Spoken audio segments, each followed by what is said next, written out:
Hello बच्चों, आज हम पढ़ेंगे पाठ 6 सकारात्मक सोच।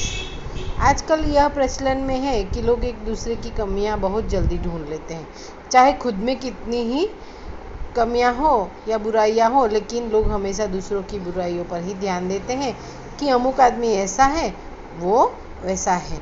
सोचिए, अगर हम दूसरों की कमियों पर पर्दा डालें, उन्हें नज़रअंदाज करें, तो धीरे धीरे सारी दुनिया से बुराइयां ही खत्म हो जाएगी और रह जाएंगी सिर्फ अच्छाइयाँ। एक राज्य में बलदेव नाम का एक राजा था, जिसकी केवल एक टांग और एक आंख थी।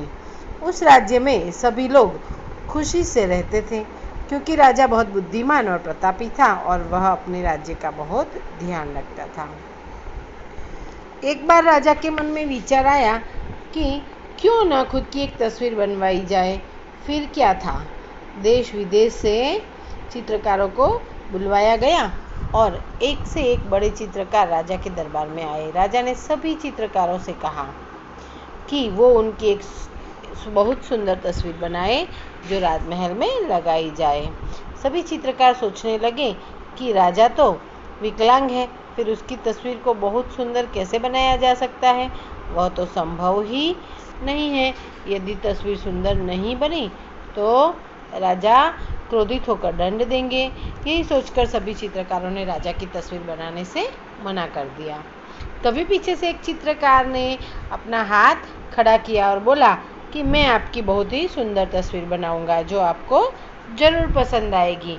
चित्रकार ने राजा से आज्ञा ली और जुट गया। चित्रकार राजा से आज्ञा लेकर अपने काम में जुट जाता है।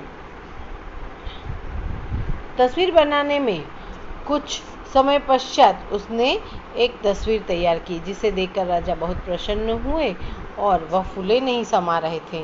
और दूसरी तरफ सभी चित्रकारों ने अपनी दांतों तले उंगलियां दबा दी। मतलब जब चित्रकार राजा का चित्र या तस्वीर बनाकर लाया था, तो उसे देखकर सब आश्चर्यचकित हो गए, क्योंकि वो चित्र बहुत ही सुंदर बना था और राजा तो उस चित्र को देखकर फूले नहीं समा रहे थे, मतलब कि बहुत ही खुश हो रहे थे।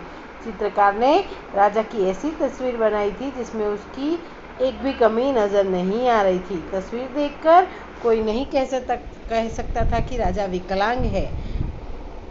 तस्वीर में राजा एक टांग मोड़कर जमीन पर बैठा है और एक आंख बंद करके अपने शिकार पे निशाना लगा रहा है।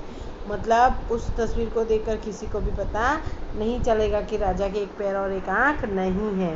राजा ने उस चित्रकार की बहुत बड़ाई की और उसे खूब सारा इनाम देकर विदा किया। देखा ना बच्चों, अगर हम दूसरों में अच्छाइयाँ ढूंढने की कोशिश करेंगे तो वो हमें ज़रूर मिलेगी और ज़रूर दिखाई देगी।